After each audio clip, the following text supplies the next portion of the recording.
সুপারিগুলো বেশ কিছুদিন ধরে এখানে আছে, 2-4 দিন হলো, বেশ কিছুদিন বলতে। তো ওটাই বরকে বলছিলাম যে তুমি তো বসে আছো সকাল সকাল, আমার তো অনেক কাজ, তো একটুখানি আমাকে হেল্প করলেই তো হয়, নাহলে আমি সময়ই পাই না। আর বিকেলের দিকে পাই তখন আমার করতে ইচ্ছা করে না। তো অনেকক্ষণ ধরে করছিল, তো ভাবলাম যে ঠিক আছে দুজনে মিলে করি। তো ও কী করছে, আমি আসলাম ওই যে ওই কাটার জন্য, ও উঠে চলে গেল। তারপরে আবার পরে আসবে, আমি একটুখানি আমিও ভিডিও করি। তো তারপরে আমি কয়েকটাই শুধু করেছি, বেশি করিনি। ও এখন করবে আর আমার অন্য কাজগুলো যেগুলো রয়েছে সেই কাজগুলো করব। তো সুপারিগুলো এগুলো কাটা হয়ে গেলে এগুলো আবার রৌদ্রের মধ্যে দিতে হবে। আজকে দিব আর কালকে এগুলো আবার তুলে তুলে ইয়ে করব, মানে বার করে নেব। একদিন রোদ পেলে সুপারিগুলো মানে বেরিয়ে বেরিয়ে আসে, অনেকটা শুকিয়ে যায় না, ওইটাই। তো আমি তো সেরকম একটা সুপারি টুপারি খাই না, কিন্তু আত্মীয় স্বজন আসলে লাগে, বড় মাঝে সাঝে খায়। আমাদের গ্রামের বাড়িতে তো পান সুপারিটাই মেন। চা খাওয়াতে পারো বা না পারো সেটা পরের কথা, কেউ যদি বাড়িতে আসে একটু করে পান সুপারি দিতে পারো, ব্যাস তাতেই হলো। তো এখানে দেবো ভাবছি, এদিকে এই জায়গাটা রৌদ্র থাকে বেশ, একটা একটা করে এইভাবে দিয়ে দেবো সবগুলো শুকাতে। মানে এইটা বস্তার মধ্যে কিছুটা দেবো, কিছুটা ওইটার মধ্যে দেবো।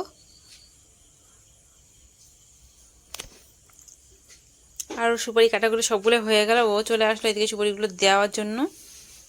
তো দুই টোনাটুনি মিলে এখন সুপারিগুলো আমরা রোদে দিয়ে দিই।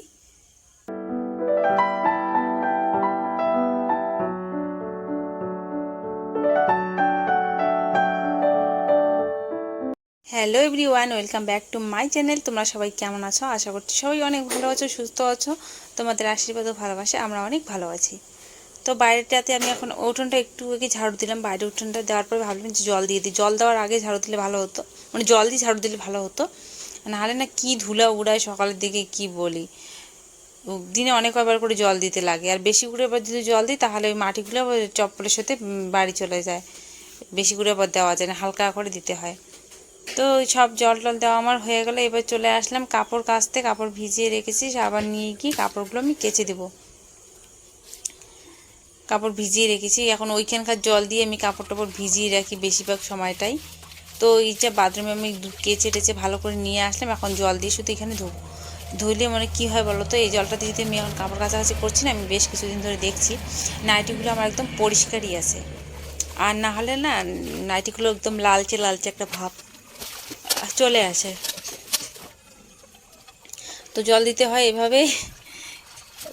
স্নানও করি মাঝে সাঝে, আবার মানে হয় না, মানে কখনো জল কম পড়ে যায়। শ্যাম্পু ট্যাম্পুগুলো তো 1 গামলা জল দিয়ে হয় না এখন, তো তবে তো চেষ্টা করি 1 গামলা জল দিয়ে স্নান করার। ভালো জল দিয়ে তো স্নান করতে, মানে 1 গামলা 1 বালতি এরকম একটা জল দিয়ে স্নান করি।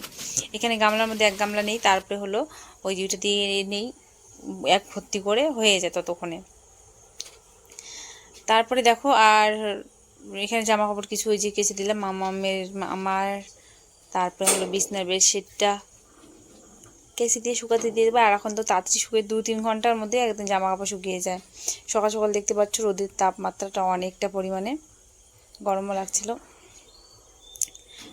আর আমি কি বলতো, মানে বেশিরভাগ সময়টা বিকেলের দিকে কাজ করি, তো তো আজকে সকাল।